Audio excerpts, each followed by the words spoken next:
There is a kind of ache that hides beneath the most beautiful things. The laughter, the intimacy, the longing, the promise. You chase love, not because you're weak, but because a part of you was never shown what it truly feels like to be safe, to be chosen without conditions, to be held without question. And so you reach again and again. Not because you're naive, not because you don't know better, but because your body remembers something your mind has tried to forget. It remembers what it feels like to need love like breath. And it remembers that at some point, that love became unpredictable or unavailable or painful. So now you run, but not away. You run toward love. You chase it. Not love itself, but the version you were denied. Freud didn't offer us romantic idealism. He offered us something much harder to accept. He said that the roots of our behavior are buried in the unconscious, and until we bring them into the light, we will mistake our compulsions for choices and our patterns for fate. So, what does it mean when you keep falling for people who don't choose you back? What does it mean when you feel obsessed with someone who gives you crumbs?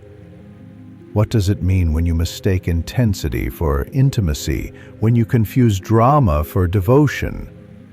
Freud would ask, what were you taught about love before you could speak?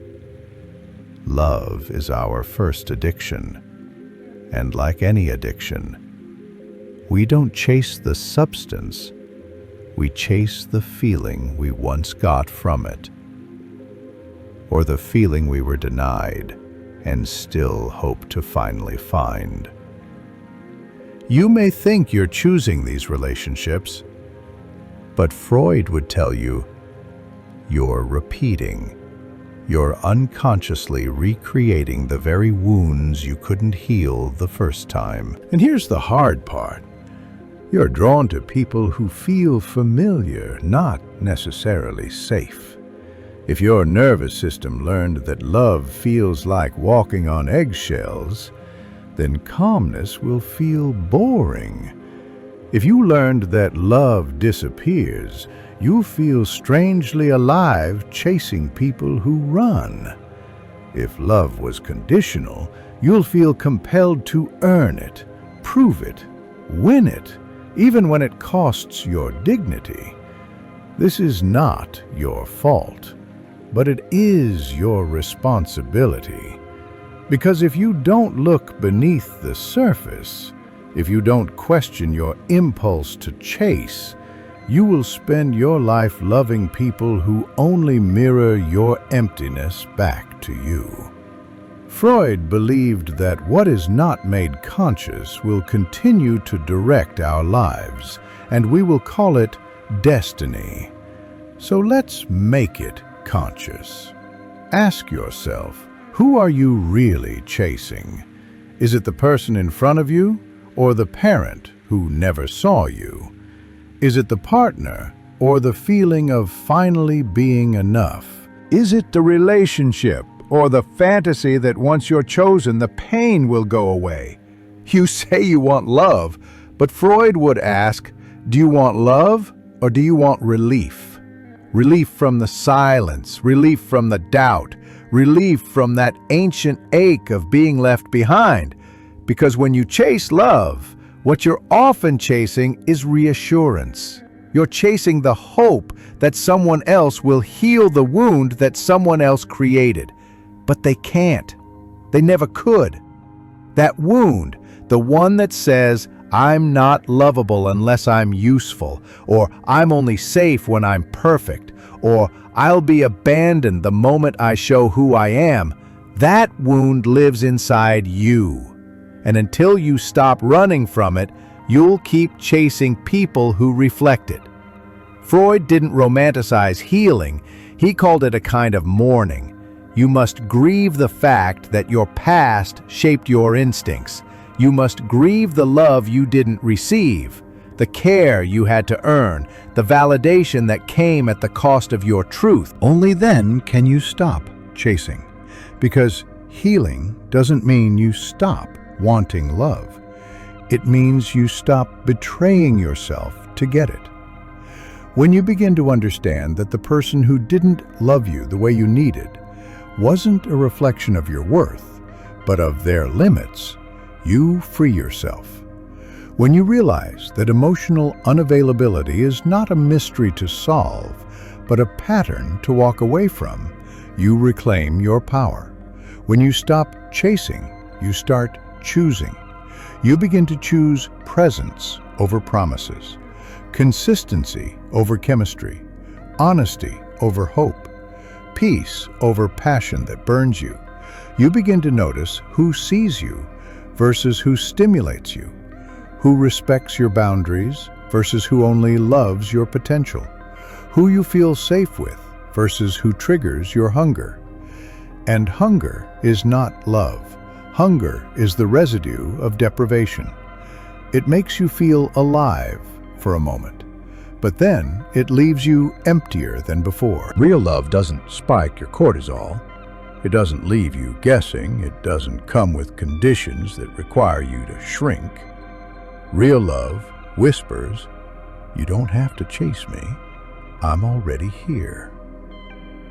But to hear that voice, you must first stop running. Stop confusing longing with loyalty. Stop confusing your worth with your ability to wait. Stop confusing chaos with care. Freud said that love and work are the cornerstones of our humanness. But if love becomes a fixation, if it consumes your energy, your thoughts, your peace, then it's not love, it's compulsion, it's repetition. It's the shadow of something unfinished. And your life is not meant to be an unfinished story. You don't just stop chasing love by telling yourself to stop. You stop when you understand what made you chase it in the first place. When you stop blaming yourself for wanting. When you stop shaming yourself for needing. When you stop imagining that being chosen is a reward for suffering long enough. Because what if the reason you've been chasing love is because somewhere deep in your unconscious you were taught that your worth depended on being needed, that love is something to earn, not something you are.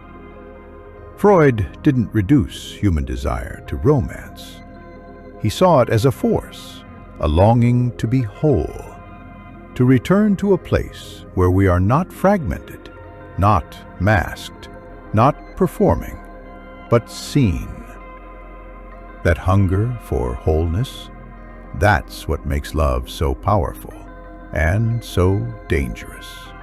Because if you haven't healed, if you're still unconsciously searching for the approval, the touch, the validation that never came, then love becomes a mirror, and all you'll see in it is the unfinished business of your past.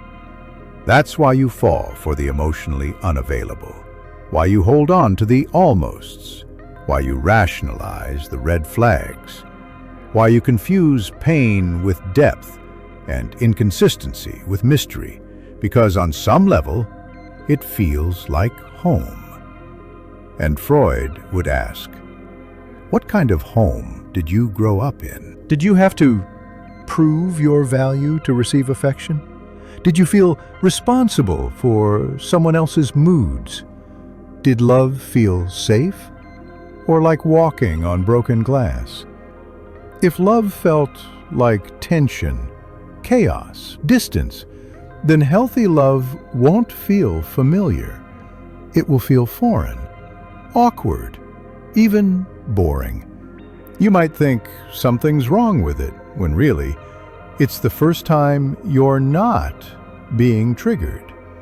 But your nervous system doesn't know the difference between love and familiarity. It only knows patterns. and it clings to what it knows, even when it hurts. That's why awareness isn't enough.